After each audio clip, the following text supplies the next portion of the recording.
Hello everyone, welcome to maximum Taiyari. I hope आप सभी अच्छे होंगे और अपनी तैयारी भी अच्छे से कर रहे होंगे। तो हम लोग यूपी टेट के लिए प्रैक्टिस सेट लगा रहे हैं। तो आज मैंने कुछ अच्छे क्वेश्चंस लिए हैं जो कि यूपी टेट एग्जाम के पॉइंट ऑफ व्यू से मोस्ट इंपॉर्टेंट क्वेश्चंस हैं और एग्जाम में बार बार आते हैं। ये काफ़ी क्वेश्चन जो है ये हाईलाइटेड क्वेश्चंस हैं जो कि एग्जाम में आते हैं। तो आप लोग इसको वीडियो को पूरा देखिएगा और यदि आप चैनल पर नए हैं तो प्लीज़ चैनल को सब्सक्राइब कर लें। और यदि आपने पिछले वीडियोज़ नहीं देखे तो यूपी टेट की प्लेलिस्ट बनी हुई है, आप वहाँ से जाके देख सकते हैं। तो चलिए शुरू करते हैं। क्वेश्चन नंबर फर्स्ट है,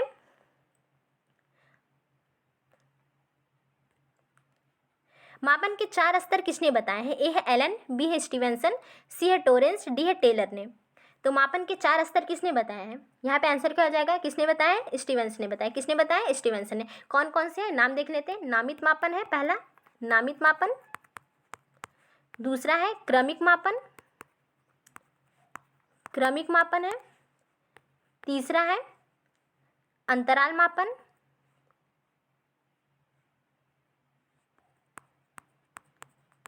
और चौथा है अनुपातिक मापन, अनुपातिक मापन। ठीक है, तो ये मापन के 4 स्तर बताए स्टीवेंसन ने, नामित मापन, क्रमिक मापन, अंतराल मापन और अनुपातिक मापन। तो याद रखिएगा, एग्जाम में कई बार पूछा जाता है, ये आया भी है एग्जाम में कई बार। ठीक है, तो याद रखिएगा इसको आप लोग। एलन किससे संबंधित है? सूक्ष्म शिक्षण प्रतिमान के जनक कौन माने जाते हैं?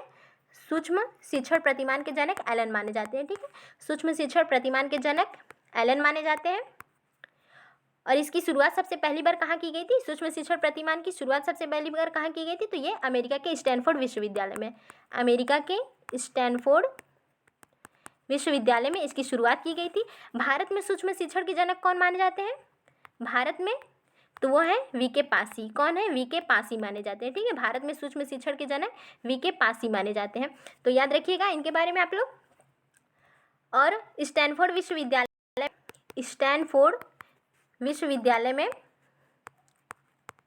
सूक्ष्म शिक्षण चक्र की अवधि कितनी है? सूक्ष्म शिक्षण चक्र की अवधि कितनी होती है? तो यह है 45 मिनट का। कितने मिनट की? 45 मिनट की होती है। और भारत में सूक्ष्म शिक्षण चक्र की अवधि कितनी है? 36 मिनट। ठीक है, 36 मिनट है। भारत में कितनी है? 36 मिनट है। सूक्ष्म शिक्षण की अवधि कितनी है भारत में? 36 मिनट की है। तो याद रखिएगा इसके बारे में आप लोग। आंसर क्या हो जाएगा यहाँ पे? मापन के 4 स्तर किसने बताया? स्टीवेंसन ने बताया। टोरेंस किससे संबंधित है? तो टोरेंस ने सृजनात्मकता के टोरेंस ने प्रकार बताए और विमाएं बताई हैं। प्रकार और विमाएं बताई हैं। ठीक है, विमाएं बताइए, टोरेंस ने बताया है। प्रकार क्या बताया है सृजनात्मकता की? तो शाब्दिक सृजनात्मकता होती है और दूसरी क्या? अशाब्दिक सृजनात्मकता होती है। ठीक है, शाब्दिक में इन्होंने क्या बताया? शाब्दिक सृजनात्मकता में इन्होंने 3 विमाएं बताई हैं। कौन कौन सी? धारा प्रवाह, फ्लुएंसी, दूसरा है लचीलापन या नमनशीलता, फ्लेक्सिबिलिटी, लचीलापन, और तीसरा है मौलिकता, ओरिजिनलिटी। और अशाब्दिक में इन्होंने एक विमा बताई। कौन कौन सी? एक विमा कौन सी आती है अशाब्दिक के अंतर्गत? तो विस्तारण, इलेबोरेशन, विस्तारण आता है। ठीक है, विस्तारण, इलेबोरेशन आता है। ठीक है, तो ये शाब्दिक और अशाब्दिक के अंतर्गत विमाएं आती है। शाब्दिक में धारा प्रवाह, लचीलापन और मौलिकता आता है, अशाब्दिक में विस्तारण आता है। ठीक है, तो जो कि टोरेंस ने बताए हैं। तो याद रखिएगा। टेलर किससे संबंधित है? टेलर ने क्या दिया है? तो टेलर ने सृजनात्मकता के स्तर बताए हैं। सृजनात्मकता का स्तर का सिद्धांत दिया है। किसने? टेलर ने दिया है। ठीक है, इसमें 5 स्तर बताए इन्होंने। कितने स्तर? 5 स्तर बताए। कौन कौन से? पहला है अभिव्यक्तात्मक, दूसरा है उत्पादक,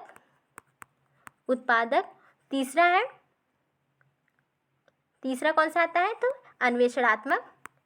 अन्वेषणात्मक, और चौथा आता है नवचारित, और 5वां उदयात्मक आता है। ठीक है, तो ये बताया है, टेलर ने बताया है सृजनात्मकता के स्तर, जिसमें इन्होंने 5 स्तर बताए हैं। पहला अभिव्यक्तात्मक, उत्पादक, अन्वेषणात्मक, नवचारित और उदयात्मक। सबसे उच्च स्तर इन्होंने किसे कहा है?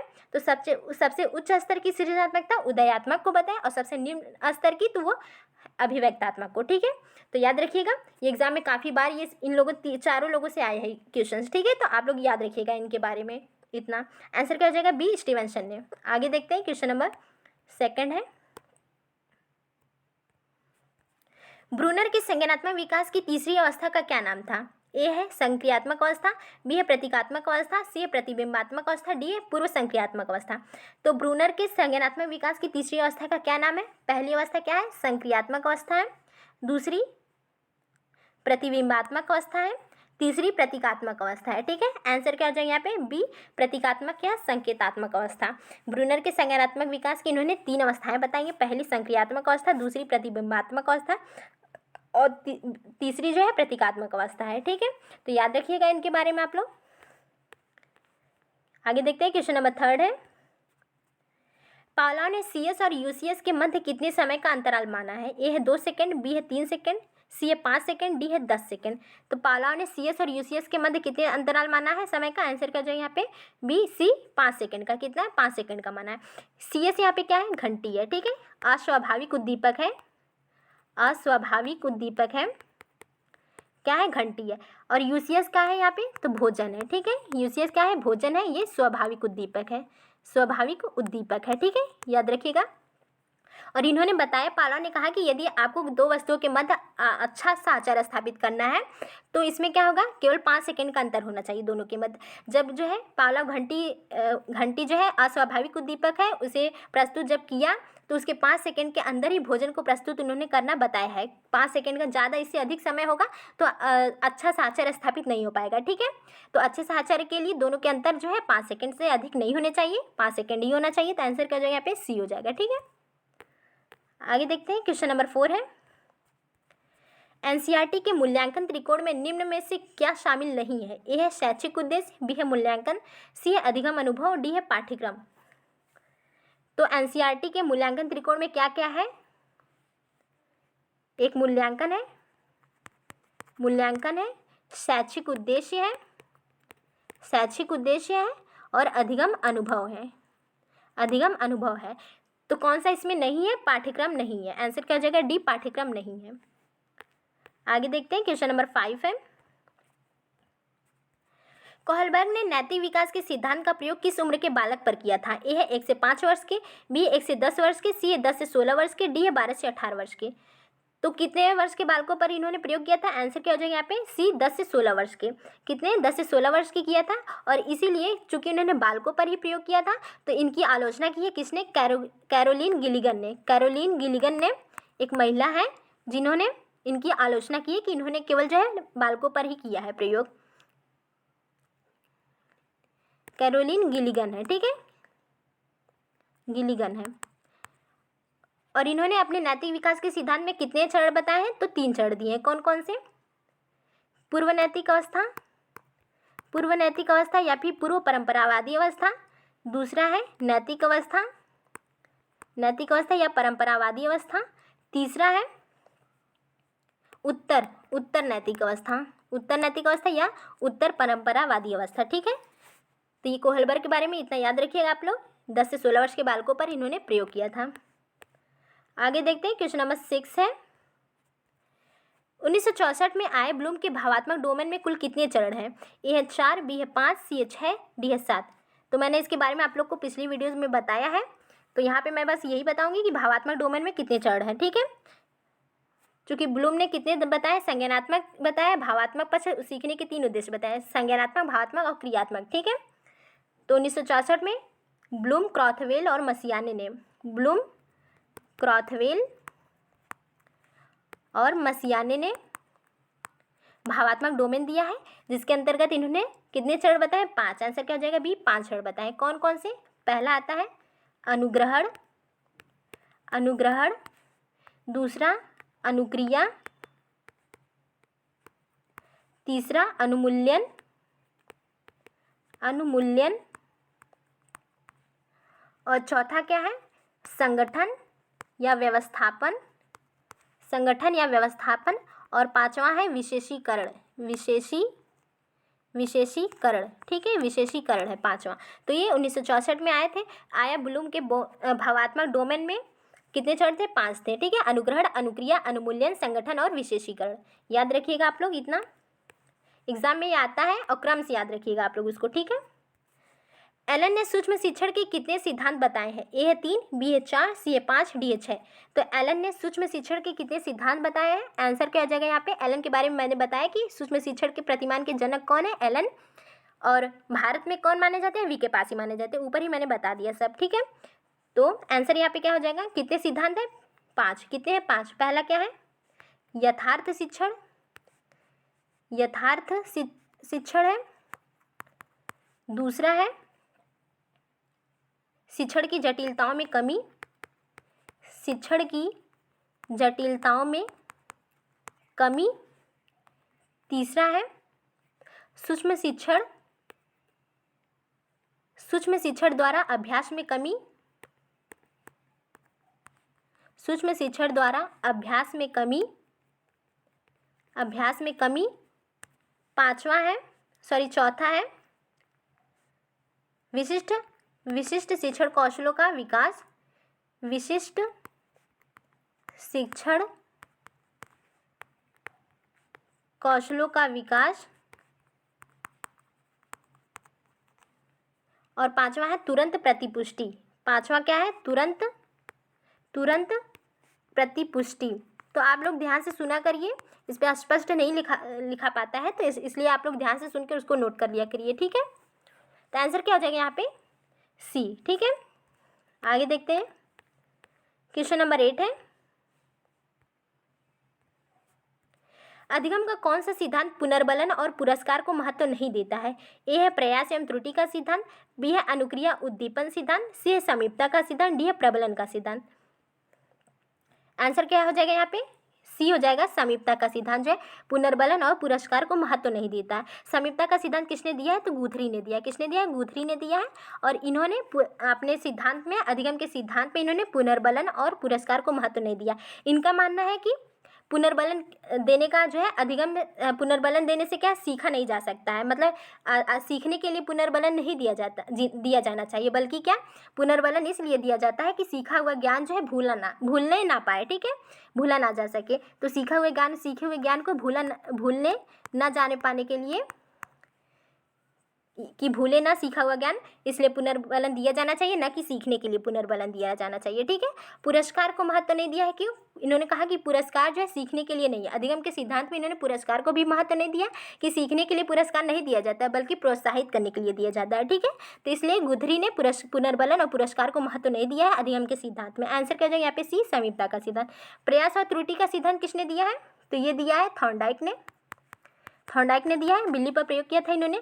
अनुक्रिया उद्दीपन सिद्धांत स्किनर ने दिया है।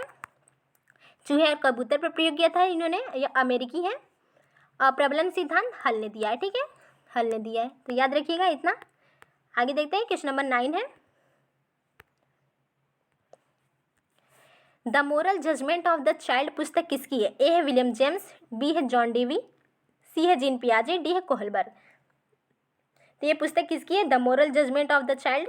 तो आंसर क्या हो जाएगा यहाँ पे? सी, जीन पियाजे की। किसकी है? जीन पियाजे की। इनकी और भी पुस्तक है एक, the language and the thought of the child, the language and thought of the child पुस्तक है, किसकी है? तो ये है जीन पियाजे की, ठीक है। The moral judgement of the child, the language and thought of the child, the psychology of the child, the psychology of the child पुस्तक किसकी है? तो ये भी जीन पियाजे की। तो 3 पुस्तक का नाम मैंने बताया जीन पियाजे की, आप लोग याद रखिएगा इनके बारे में। विलियम जेम्स का कौन सी पुस्तक है? तो principles of psychology, principles of psychology पुस्तक। तो ये किसकी है?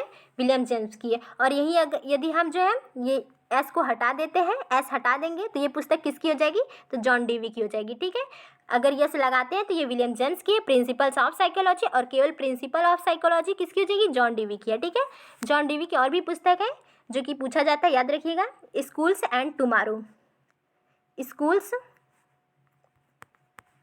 And society, schools and society है एक, स्कूल्स एंड सोसाइटी है। और एक द स्कूल्स ऑफ टुमारो है, जॉन डेवी की ही पुस्तक है, द स्कूल्स ऑफ टुमारो, ठीक है, द स्कूल्स ऑफ टुमारो पुस्तक। द स्कूल्स एंड सोसाइटी एक पुस्तक है जॉन डेवी की, द स्कूल्स ऑफ टुमारो एक है, और एक और पुस्तक है democracy and education, democracy and education पुस्तक जो है ये भी किसकी है, जॉन डेवी की है, ठीक है। तो ये तीनों पुस्तक आप लोग जॉन डेवी की याद रखिएगा। कोहलबर्ग की एक पुस्तक है the psychology of moral development, the psychology of moral development पुस्तक किसकी है, ये कोहलबर्ग की पुस्तक है, ठीक है, याद रखिएगा। आंसर यहाँ पे कौन है, जीन पियाजे हैं। तो पुस्तक ये पूछे जाते हैं, आप लोग याद रखिएगा इनका नाम। आगे देखते हैं, क्वेश्चन नंबर 10 है, निम्नलिखित में से कौन से सीखने का नियम नहीं है। ए है तत्परता का नियम, बी है तनाव का नियम, सी है प्रभाव का नियम, डी है अभ्यास का नियम। तो सीखने का नियम कौन सा नहीं है, किसने दिया है सीखने का नियम, तो ये दिया है थॉर्नडाइक ने। किसने दिया है, थॉर्नडाइक ने दिया है, थॉर्नडाइक ने दिया, ठीक है। सीखने के तीन नियम दिए हैं, कौन कौन से, तत्परता का नियम, प्रभाव का नियम और अभ्यास का नियम दिया है, ठीक है। कौन सा इसमें नहीं है, तो तनाव का नियम नहीं है, आंसर क्या हो जाएगा बी, तनाव का नियम, ठीक है। तो सीखने का नियम नहीं है, कौन सा, तनाव का नियम है। आगे देखते हैं, क्वेश्चन नंबर 11 है, यदि पूर्व ज्ञान व अनुभव नए प्रकार के सीखने में सहायता करते हैं तो उसे कहते हैं। ए है नकारात्मक प्रशिक्षण स्थानांतरण, बी है सकारात्मक प्रशिक्षण स्थानांतरण, सी है प्रशिक्षण स्थानांतरण, डी है सीखना। तो यदि पूर्व ज्ञान व अनुभव नए प्रकार के सीखने में सहायता करते हैं तो उसे क्या कहेंगे, सकारात्मक प्रशिक्षण स्थानांतरण कहेंगे, ठीक है, सकारात्मक प्रशिक्षण स्थानांतरण कहते हैं। और यदि पूर्व ज्ञान व अनुभव नए प्रकार के सीखने में बाधा डालेंगे तो वो क्या हो जाएंगे, नकारात्मक प्रशिक्षण स्थानांतरण हो जाएंगे, ठीक है। तो याद रखिएगा ये। क्वेश्चन नंबर 12 है, सीखी हुई बात को स्मरण कर रखने या पुनः स्मरण करने की असफलता को कहते हैं। यह है कल्पना, बी है स्मृति, सी है विस्मृति, डी है ध्यान। तो सीखी हुई बात को स्मरण रखने या पुनः स्मरण रखने की असफलता को क्या कहते हैं, विस्मृति कहते हैं। क्या कहते हैं, विस्मृति कहते हैं। क्वेश्चन नंबर 13 है, अनुभव और प्रशिक्षण द्वारा व्यवहार में संशोधन ही अधिगम है। यह कथन है, ए है गेट्स का, बी है क्रो एम क्रो का, सी है गिलफोर्ड का, डी है मैकडूगल का। तो अनुभव और प्रशिक्षण द्वारा व्यवहार में संशोधन ही अधिगम है, ये किसने कहा है, आंसर क्या हो जाएगा, ए गेट्स का है। किसका है, गेट्स का है, ठीक है। तो ये कुछ अधिगम के जो परिभाषाएं हैं आप लोग याद रखिएगा, यहाँ पे देख लीजिए, जो कि अधिगम से काफ़ी एग्जाम में पूछे जाते हैं, तो आप लोग इनको देख लीजिए।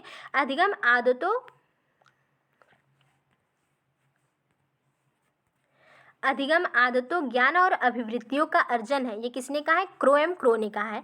अधिगम आदतों का, ज्ञान का और अभिवृत्तियों का अर्जन होता है, ये क्रो एम क्रो ने कहा है। व्यवहार के कारण व्यवहार में परिवर्तन ही अधिगम है, ये किसने कहा, गिलफोर्ड ने कहा है। नवीन ज्ञान, नवीन प्रतिक्रियाओं को प्राप्त करने की प्रक्रिया ही अधिगम है, तो ये किसने कहा है, वुडवर्थ ने। नवीन ज्ञान को और नवीन प्रतिक्रियाओं को प्राप्त करने की प्रक्रिया क्या है, वुडवर्थ ने कहा है कि ये अधिगम है, ठीक है। अनुभव और प्रशिक्षण द्वारा व्यवहार में परिवर्तन ही अधिगम, ये किसने कहा है, गेट्स ने कहा है। गेट्स और अन्य ने कहा है कि अनुभव और प्रशिक्षण द्वारा व्यवहार में परिवर्तन ही अधिगम है। तो ये अधिगम से कुछ परिभाषाएं पूछी जाती हैं, जो कि ये एग्जाम में कई बार पूछी भी गई हैं, तो इनको याद रखिएगा आप लोग। तो आज के लिए बस इतना ही। वीडियो पसंद है तो प्लीज़ लाइक, शेयर और सब्सक्राइब जरूर करिएगा, और कमेंट में बताइएगा कि आपको वीडियो कैसा लगा और क्वेश्चंस कैसे लगे, ठीक है। तो आज के लिए इतना ही, धन्यवाद। और लाइक जरूर करिएगा आप लोग, लाइक नहीं करते हैं, देखते तो हैं लेकिन लाइक नहीं करते हैं, तो लाइक कर दीजिएगा आप लोग।